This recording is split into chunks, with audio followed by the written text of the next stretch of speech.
বাংলাদেশের বিপক্ষে টি-20 সিরিজ জয়ের আশা করছেন নেদারল্যান্ডস অধিনায়ক স্কট এডওয়ার্ড। লিটন দাসও চান সিরিজ জয়, তবে টাইগার অধিনায়ক বলেন নেদারল্যান্ডসের কাছে হারতেই পারে বাংলাদেশ। জয় পরাজয়ের চাইতে এশিয়া কাপের প্রস্তুতি কেমন হলো সেটাই বড় বিষয় তার জন্য। আজ সিলেটে সংবাদ সম্মেলনে হাজির হন দুই দলের অধিনায়ক। মনির হোসেন খানের ডেস্ক রিপোর্ট। আগের দিন বাংলাদেশে পা রেখেছে নেদারল্যান্ডস। অনুশীলন শুরু বৃহস্পতিবার থেকে। একে তো স্বাগতিক, শক্তির বিচারেও অনেকটাই এগিয়ে বাংলাদেশ। তবে টি-20তে টাইগারদের হারানোর যথেষ্টই সামর্থ্য আছে ডাচদের। সেই ভরসাতেই সিরিজ জয়ের ঘোষণা দিয়ে দিলেন ডাচ অধিনায়ক স্কট এডওয়ার্ডস। এটি ভিন্ন সংস্করণ ও কন্ডিশন, কিন্তু ম্যাচ জেতা সবসময় আত্মবিশ্বাস যোগায়। 2 বছর আগের তুলনায় দুটি দলই অনেক বদলে গেছে। আমরা আত্মবিশ্বাসী এবং সিরিজটার দিকে তাকিয়ে আছি। অবশ্যই বিশ্বাস করি সিরিজ জিততে পারবো। প্রতিটি সিরিজে জেতার জন্যই খেলি। আমরা আশা করি ভালো ক্রিকেট খেলবো। যদি যথেষ্ট ভালো খেলতে পারি তাহলে আমাদের একটা সুযোগ থাকবে। বলা হয় পরাজয়ে ডরে না বীর। মাঠের লড়াইয়ের আগে অন্তত নিজের বীরত্বের জানান দিলেন লিটন দাস।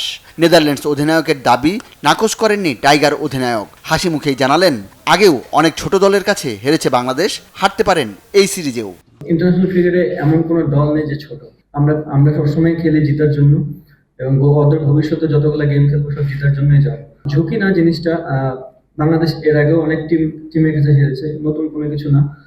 যদি হেরেও যাই, হেরে যেতেই পারি। দুইটা দলই খেলতে এসেছে, একটা টিম জিতবে একটা টিম হারবে। বাট আমরা কতটা ক্রিকেট ভালো খেলতে পারতেছি এটা হচ্ছে দেখার বিষয়। সামনের নেদারল্যান্ড সিরিজ হলেও টাইগারদের চোখ মন আমিরাত শাহীতে। লিটন দাসের কাছে এশিয়া কাপের প্রস্তুতির অংশ এই সিরিজ। উইকেট কন্ডিশনে আবুধাবির সঙ্গে সিলেটের সামঞ্জস্য খুঁজে পাচ্ছেন টাইগার অধিনায়ক। সিরিজ পরেই বিগ ইভেন্ট এশিয়া কাপ। আমার মনে হয় বিফোর এশিয়া কাপ এটা একটা খুবই ভালো সিরিজ হবে অ্যাজ এ বাংলাদেশ টিমের জন্য, বিকজ অলমোস্ট সিমিলার কন্ডিশনে ওখানে থাকার চান্স বেশি। সো আমার মনে হয় এই সিরিজ থেকে আমরা একটা ভালো জিনিস নিয়ে যেতে পারবো এশিয়া কাপের জন্য। দল নিয়ে পরীক্ষা নিরীক্ষার সুযোগও টিম টাইগার্সের সামনে। সে সুযোগ কাজে লাগানো হবে কিনা সেটা পরিস্থিতির ওপর নির্ভর করবে, জানান এলকেডি। অবভিয়াসলি যদি এশিয়া কাপের আগে আমাদের হাতে ওই অপরচুনিটি থাকে, কিছু প্লেয়ার চেক করে আমরা করবো, but at the same time international cricket, so আপনাকে জেতার জন্য যেতে হবে। প্রস্তুতি পর্ব নিয়ে সন্তুষ্ট লিটন দাস। সিলেটে অনুশীলন পর্ব অন্তত মিরপুরের চাইতে ভালো ছিল বলে মন্তব্য করেন তিনি। Monir Hossain Khan, Bangla vision sports desk.